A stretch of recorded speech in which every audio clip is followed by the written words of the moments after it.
Okey, bismillahirrahmanirrahim. Assalamualaikum warahmatullahi wabarakatuh.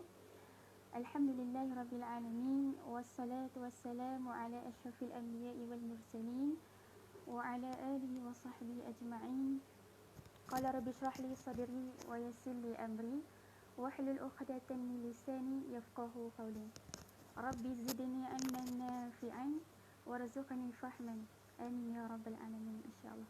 Mudah-mudahan alhamdulillah, syukur kepada Allah Subhanahu wa taala yang diberikan peluang dan rezeki untuk sama-sama kita mendengar sedikit pengkongsian cerita, sekadar hanya ringkas, dan mudah-mudahan memberikan manfaat kepada semua yang melihat insya-Allah.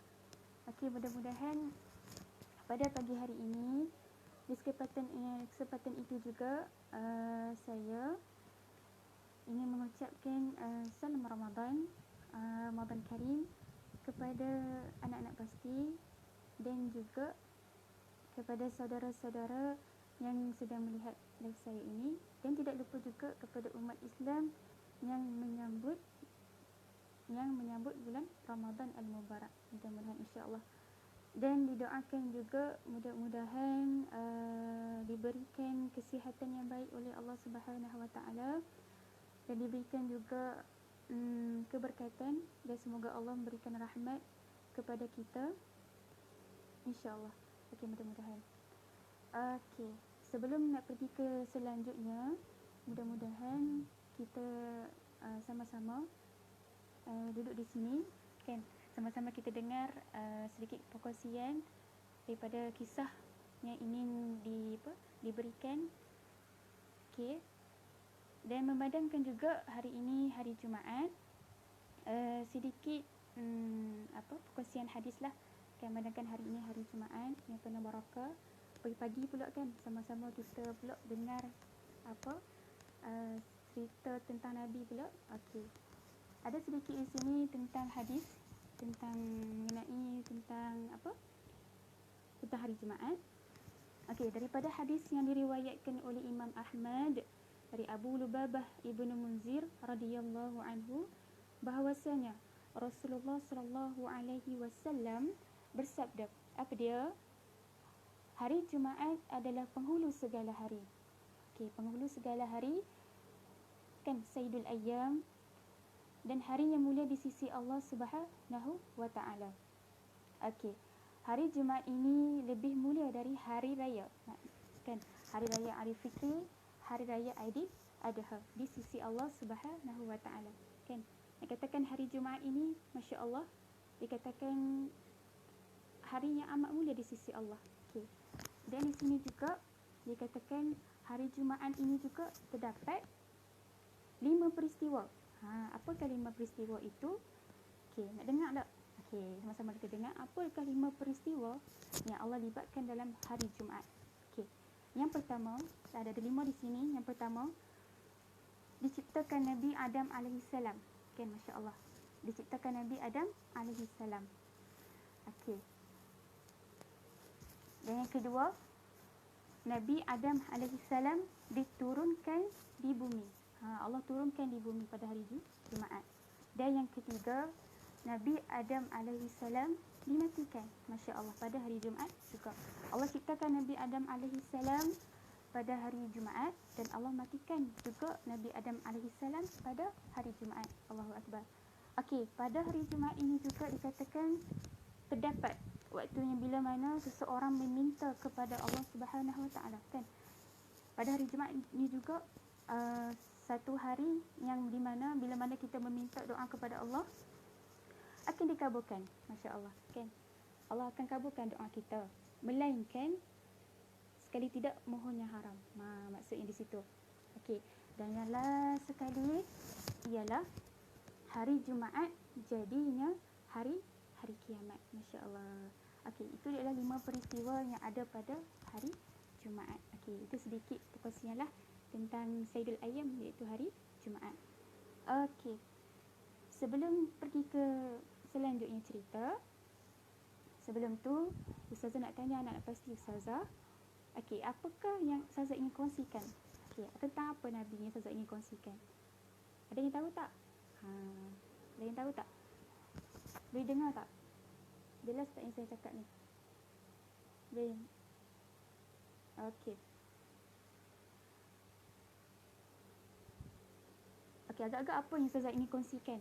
Cerita dekat sini. Siapa tahu? Okey, Ustazah akan pilih cerita daripada Nabi dan Rasul ini ialah Nabi Adam alaihissalam. Nabi Adam alaihissalam. Okey, siapa tak tahu tentang Nabi Adam alaihissalam? Okey, mai sini Ustazah ceritakan. Siapa nak dengar? Duduk sini sama-sama, kita duduk, kita dengar tau. Tentang kisah Nabi Adam alaihissalam. Okey. Sebelum kita pergi ke cerita tentang Nabi Adam alaihissalam, Ustazah ada ceritakan sedikit tentang mukadimah, pendahuluan tentang Nabi dan Rasul. Okey. Apa itu Nabi dan Rasul? Nabi dan Rasul adalah manusia yang dipilih yang bertugas memberi petunjuk. Okey, memberi petunjuk kepada manusia tentang keesaan Allah Subhanahu wa taala. Masya-Allah. Allah berikan tugas kepada Nabi dan Rasul. Allah berikan kepada Nabi dan Rasul untuk apa? Untuk memberi petunjuk. Memberi petunjuk kepada manusia. Siapa manusia? Kita lah. Selepas pada Nabi dan Rasul itu Allah ciptakan makhluk lain. Ditugaskan mereka untuk memberi petunjuk kepada manusia tentang keesaan Allah Subhanahu wa taala. Dan juga tugas mereka membina agar melaksanakan ajarannya. Masya-Allah. Dekat sini ada dua. Allah ditugaskan kepada Nabi dan Rasul. Yang pertama ialah tentang keesaan Allah Subhanahu wa taala. Yang pertama ada dekat sini, tugas mereka adalah yang pertama dipilih untuk bertugas memberi petunjuk kepada manusia. Dan yang kedua memberi ataupun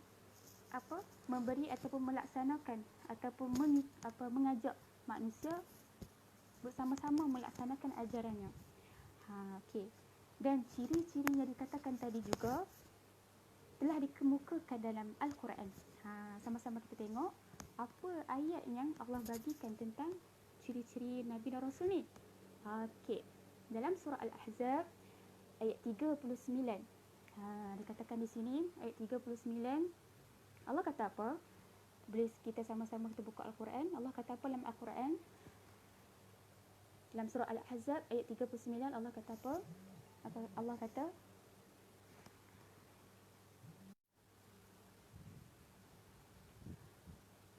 Allah kata apa dalam Al-Quran? Allah kata A'udzubillahi minasyaitonirrajim.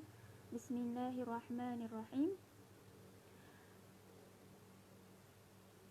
الذين يبلغون رسالات الله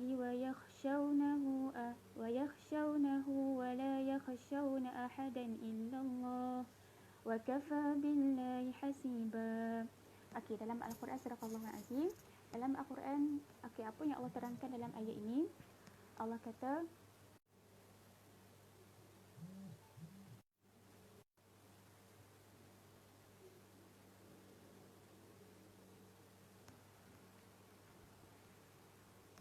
dalam Quran Allah kata apa? Dalam Quran Allah kata apa maksud yang disampaikan ayat tadi? Alladzina yuballighuna ialah orang-orang yang menyampaikan. Yuballighuna ialah menyampaikan risalatillah, risalah Allah.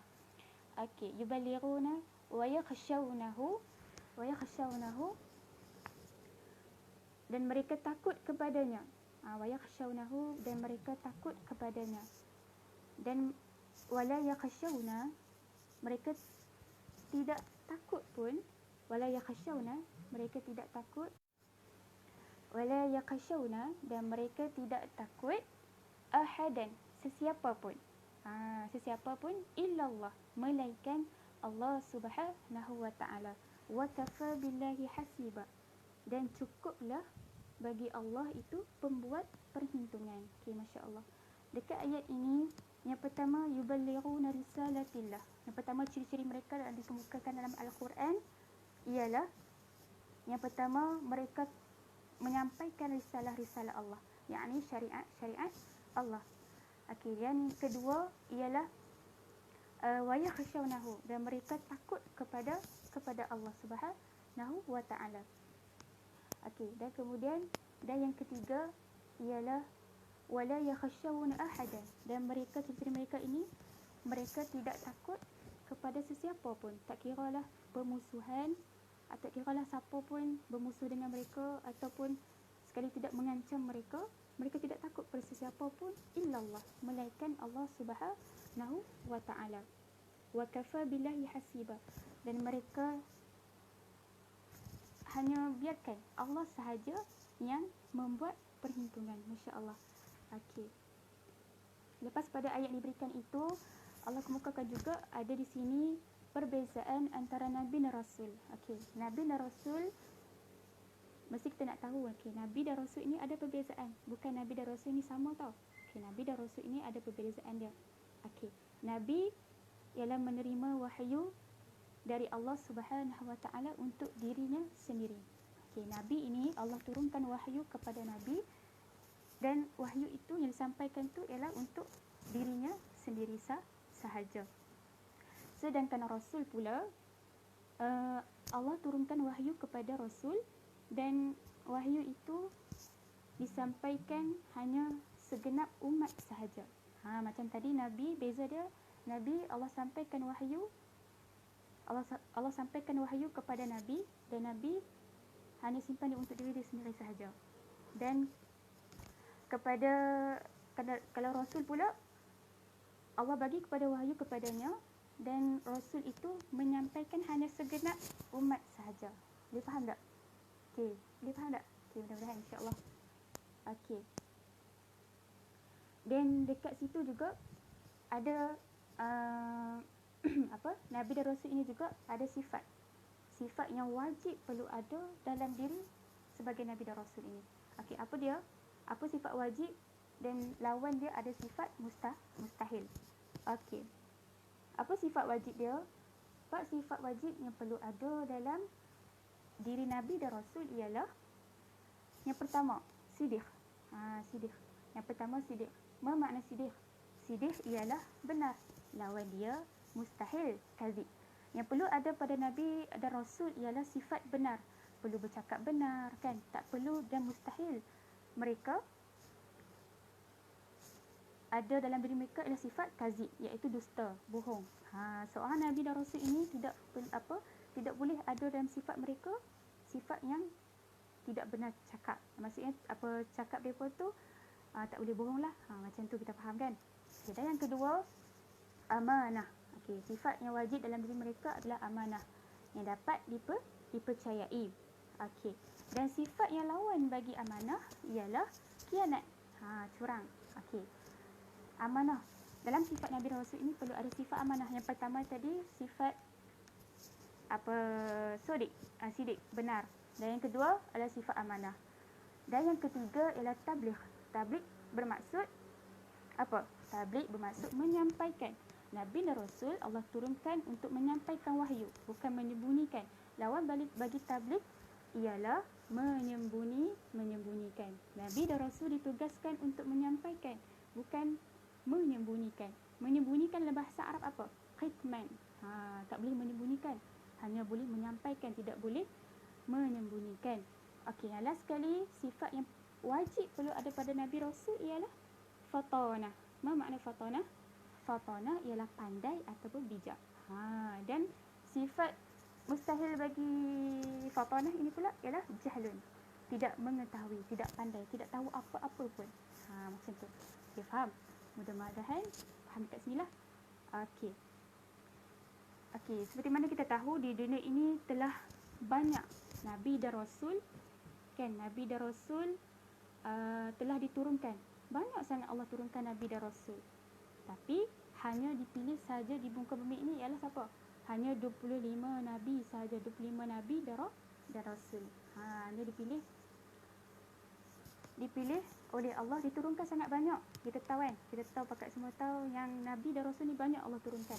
Tapi yang hanya kita perlu tahu ialah 25 sahaja. Okey, faham? Mari sama-sama kita mengenal siapakah 25 Nabi dan Rasul tu. Masya Allah. Okay, 25 Nabi dan Rasul itu ialah yang pertama Adam. Adam, Idris, Nuh, Hud, Saleh, Ibrahim, Lut, Ismail, Ishaq, Yaqub, Yusuf, Ayyub, Syuaib, Musa, Harun, Zulkifli, Daud, Sulaiman, Ilyasa, Yunus, Zakaria, Yahya, Isa, wal akhirul khatimul anbiya. Yang last sekali akhir Nabi dan Rasul ialah Muhammad al-Mustafa. Okey. Nabi Muhammad last sekali, Nabi Rasul ialah Nabi Muhammad sallallahu alaihi wasallam. Okey, yang pertama tadi Nabi yang pertama diciptakan oleh Allah Nabi Adam alaihissalam, dan yang last sekali ialah Nabi Muhammad sallallahu alaihi wasallam. Okey, masya-Allah. Dah hafal kan 25 Nabi dan Rasul? Okey, mudah-mudahan hafal dah semua. Kan? Okey, seterusnya kita pergi pula ke kisah tentang Nabi Adam alaihissalam. Okey, mudah-mudahan ada sikit masa lagi. Mudah-mudahan kita dapat tahu sedikit banyak tentang kisah Nabi Adam alaihissalam, mudah-mudahan. Okey. Pertama sekali, seperti mana kita tahu, Nabi Adam alaihissalam ialah orang pertama yang diciptakan oleh Allah Subhanahu wa taala. Okey. Sebelum Nabi Adam alaihissalam turun ke dunia, turun ke bumi ini, Allah menciptakan bumi dengan gunung ganang dan laut-lautannya dan tumbuh-tumbuhan. Ada laut, ada tumbuh-tumbuhan, ada gunung ganang Allah ciptakan. Allah menciptakan langit dan matahari, bulan, bintang dan sebagainya. Dan selepas pada Allah ciptakan gunung ganang, tumbuh-tumbuhan itu, Allah ciptakan para malaikat.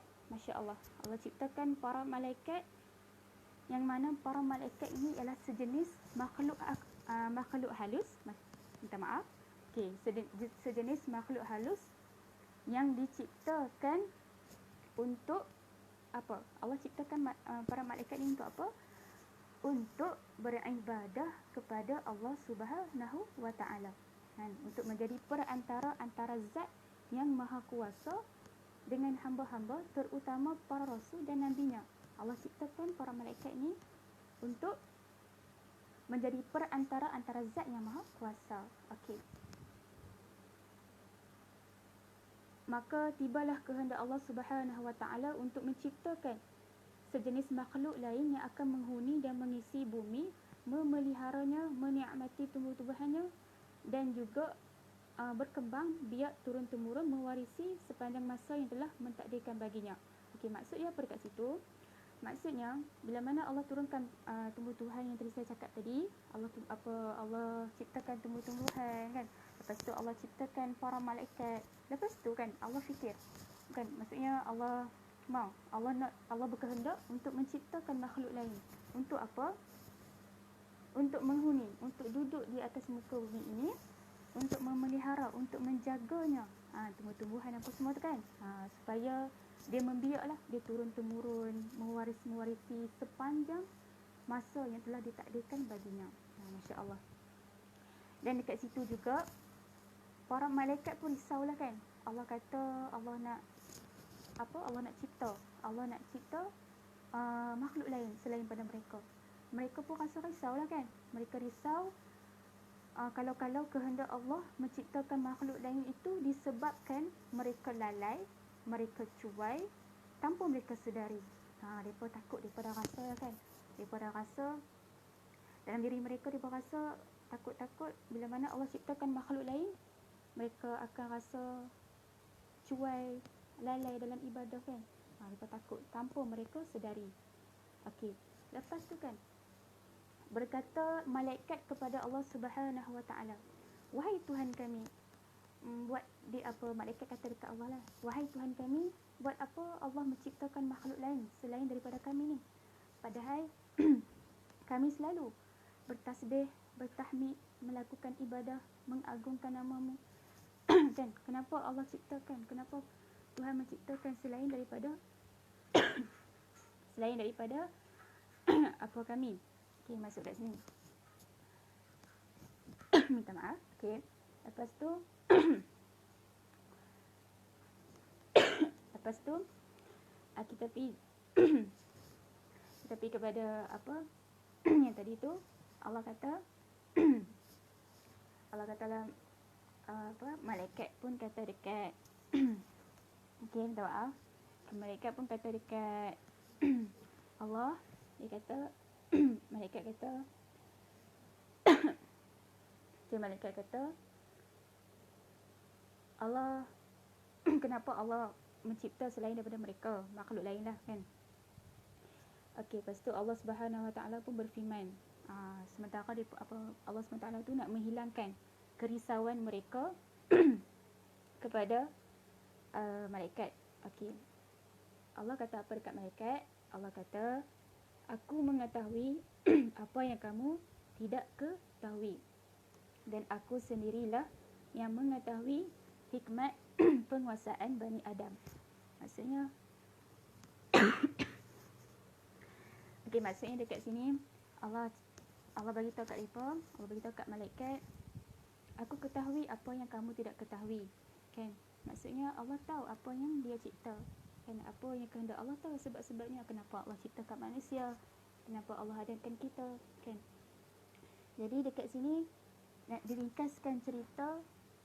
Lepas pada malaikat soalkan tentang kerisauan mereka, kemudian Allah pun jadilah, Allah ciptakanlah Nabi Adam oleh Allah Subhanahu Wa Taala dari segumpal tanah liat, kering dan lumpur hitam yang berbentuk. Masya Allah. Allah jadikan Nabi Adam alaihissalam, Allah ciptakan Nabi Adam alaihissalam dengan tanah liat, kering dan lumpur. Masya Allah. Setelah disempurnakan bentuknya, Allah buat bentuk dia kan, Nabi Adam alaihissalam. Lepas itu Allah tiupkan roh ciptaan Tuhan ke dalamnya, dan berdirilah ia tegak menjadi manusia yang sempurna. Masya Allah. Okey, lepas pada itu insya-Allah ada lagi 5 minit. Okey, moga-moga lagi 5 minit kan? 5 minit. Lepas tu kan, main daripada tu Nabi Adam alaihissalam dicipta, mai kisah pula Iblis membangkang. Iblis kan, Iblis laknatullah tu membangkang dan enggan mematuhi perintah Allah seperti para malaikat yang lain. Mai Iblis ni dia bangkang. Para malaikat semua dah setuju dah. Nabi Adam alaihissalam diciptakan, dah jadi manusia. Tapi mai Iblis ni dia bangkang. Nak tahu dah sebab apa? Okey. Allah Subhanahu Wa Taala nak suruh malaikat bersujud kepada Nabi Adam. Tapi para malaikat maulah. Tapi Allah suruh Iblis, dia tak mau. Kan? Okey. Lepas tu Allah kata apa? Allah kata kamu perlu bersujud penghormatan bagi makhluk Allah, iaitu Nabi Adam alaihissalam. Okey, lepas tu Iblis merasa dirinya lebih mulia kan. Di bangkang tu dia kata, aku lebih mulia daripada Nabi Adam alaihissalam. Punya sombong kan Iblis laknatullah ni.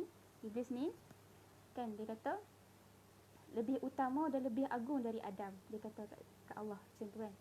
Iblis ni dia kata dia merasa diri dia tu lebih mulia, lebih utama dan lebih agung dari Nabi Adam alaihissalam, kerana ia diciptakan dari api.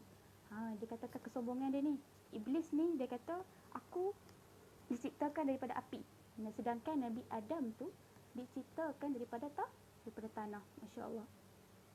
Kebanggaannya tu dengan asal usulnya menjadikan ia sombong dan merasa rendah untuk bersujud menghormati Adam seperti para malaikat yang lain, walaupun itu perintah Allah. Masya Allah. Okey, Tuhan bertanya kepada Iblis, apakah yang mencegahmu sujud menghormati sesuatu yang telah aku ciptakan dengan tanganku? Okay, minta maaf. Iblis menjawab, aku adalah lebih mulia. Iblis menjawab, aku adalah lebih mulia dan lebih unggul dari dia. Engkau ciptakan aku dari api dan menciptakannya dari lumpur. Masya Allah. Nak kata kesombongan dia tu. Dia ni sombong. Iblis ni sombong. Dia angkuh dengan ciptaannya. Lepas tu, maka Allah menghukum Iblis dengan mengusir dari syurga. Allah menghukum Iblis dengan mengusir daripada syurga. Mula-mula tu Iblis dalam syurga kan, Iblis elok je dia beribadah. Mai mana Allah menciptakan Nabi Adam, dia pun pula Dia rasa apa diri tu lebih mulia daripada Nabi Adam. Lepas tu Allah usir dia dalam syurga, mengeluarkannya dari barisan malaikat dengan disertai kutukan dan laknat yang akan melekat pada dirinya. Sebab tu kita panggil iblis laknatullah. Sebab apa Allah jadikan dia kaum laknat dia kan. Allah usir daripada syurga dengan kutukan dan laknat hingga hari kiamat. Masya Allah, Allah laknat dia sampai hari kiamat. Di samping itu ia dinyatakan sebagai penghuni neraka. Iblis ni dengan sombongnya menerima dengan baik hukuman Tuhan itu, dan dia hanya mohon agar kepadanya diberikan kesempatan untuk hidup kekal kan. Iblis nak minta supaya dia tu hidup kekal sehingga hari kebangkitan kembali di hari kiamat. Allah meluluskan permohonannya dan ditangguhkannya ia sampai hari kiamat. Masya Allah. Mak iblis ni sangat sombong lah. Iblis ni nak apa yang dia mau kan. Lepas tu Allah pun meluluskan permohonannya. Dia pula tidak berterima kasih dan tidak bersyukur atas pemberian jaminan itu. Bahkan sebaliknya, ia mengancam akan menyesatkan Adam. Dia kata, dia janji dah dengan Allah, dia kata apa? Dia akan menyesatkan anak-anak Nabi Adam ni. Dia cakap tu sebab apa? Dia marah sangat dekat Nabi Adam AS kan. Sebagai sebab terusirnya dia dari syurga. Sebab apa dia marah dekat Nabi Adam ni? Sebab apa? Sebab disebabkan dia lah iblis tu diusirkan daripada syurga. Dan dia dari syurga dan dikeluarkannya dari barisan malaikat dan akan mendatangi anak-anak keturunannya. Lepas mana Nabi Adam, Allah ciptakan keturunan-keturunannya, maka dari segala sudut untuk memujuk mereka meninggalkan jalan yang lurus. Kan tugas dia ialah menyesatkan umat Nabi Adam ni kan, Bani Adam ni, umat Nabi umat Islam ni bersamanya menempuh jalan yang sesat. Mengajak mereka melakukan maksiat dan hal-hal yang terlarang, menggoda mereka supaya melalaikan perintah-perintah agama dan mempengaruhi mereka agar tidak bersyukur dan beramal soleh. Punya watak iblis ni memang Allahu Akbar kan. Memang dia punya tu Allah maaflah.